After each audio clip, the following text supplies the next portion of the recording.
வார்த்தை நமக்கு வழிகாட்டும், ईश्वर बाका हमके पौध देखाए, நம்மளை உற்சாகப்படுத்தும். ईश्वर बाका हमके उत्साहित करे. நாம் சோர்ந்து போகிற நேரத்தில் கர்த்தர் நம்மை வழிநடத்துவார். जब हम निराश हो जाए, ईश्वर हमके पौध देखाए. பரிசுத்த ஆவியினால் நிரப்பி நம்மை சந்தோஷப்படுத்துவார். और पवित्र आत्मा दिया हमें भरे दिन और अपने मोड़े दिन आनंद जुगे दिन. அதனால் கர்த்தர் தமது எல்லாவற்றையும் தம்முடைய வார்த்தையை மகிமைப்படுத்தி இருக்கிறார் என்று அவர் சொல்லி இருக்கிறார். सेजलदार वाक्य द्वारा तिनी हमके महिमानित करेछेन. Hallelujah. Hallelujah. Let's we pray আমরা প্রার্থনা করব for the God words. எங்களை அதிகமாக நேசிக்கிற நல்ல தகப்பனே, இந்த நாளுக்காக உமக்கு நன்றி செலுத்துகிறோம். আমাদের প্রিয়ময় ঈশ্বর তোমাকে ধন্যবাদ দিই দিনের জন্য.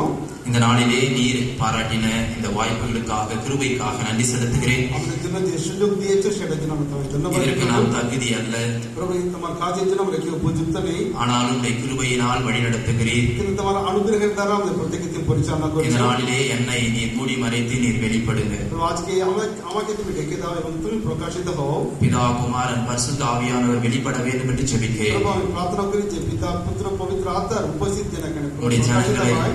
உம்முடைய ஜனங்களை ஆறுதல் படுத்துங்க. এখানে যারা আছে তাদের প্রত্যেককে তুমি সান্ত্বনা দাও. உம்முடைய ஜனங்களை வழி நடத்துங்க.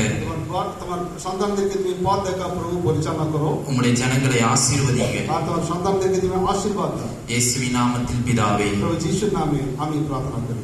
ஆமென். ஹல்லேலூயா. ஹல்லேலூயா. ஹல்லேலூயா. ஹல்லேலூயா. யாத்ராகமத்தின் புஸ்தகம் 13ஆம் அதிகாரம் 1 to 5 பகுதிகளை நாம் இப்பொழுது தேவனுடைய வார்த்தையை நாம் பார்ப்போம். আমরা যাত্রা পুস্তক 13 অধ্যায় 1 থেকে 5 আমরা পড়তে শুনেছিলাম.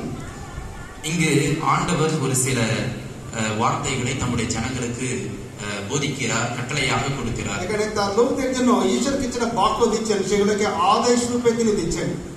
என்னவென்றால் அந்த இந்த பகுதியினுடைய ஒரு சிறு தலைப்பாக ஆண்டவர் எனக்கு கொடுத்தது, ஆண்டவர் உங்களோடு பேச சொன்ன வார்த்தை, remember the house of the bondage day. கர்த்தருடைய இந்த எகிப்திலிருந்து நீங்கள் விடுதலை பெற்ற அந்த நாளை நினைவு கூறுங்கள் என்று ஆண்டவர் আজকে ঈশ্বর এই কথাটা আমাকে মনে করে দিয়েছেন যেন এখানে যেমন লেখা আছে তোমার দাসত্বের দিনগুলোকে তোমরা স্মরণ করো. Remember the bondage of the days. তোমার দাসত্বের দিনগুলোকে স্মরণ করো.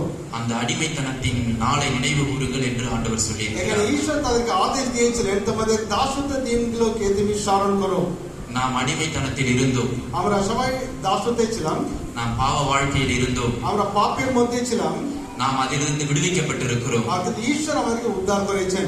அதனால் நாம் இந்த இடத்தில் வந்திருக்கிறோம். সেই জন্য আমরা তার গৃহে তাকে আরাধনা করার জন্য এসেছি. நாம் সந்தோஷமாக இருக்கிறோம், আমরা আনন্দ সহকারে আমরা এখানে এসেছি, நாம் மகிழ்ச்சியாக இருக்கிறோம், আমরা খুশিতে আছি, நாம் ஒருவரை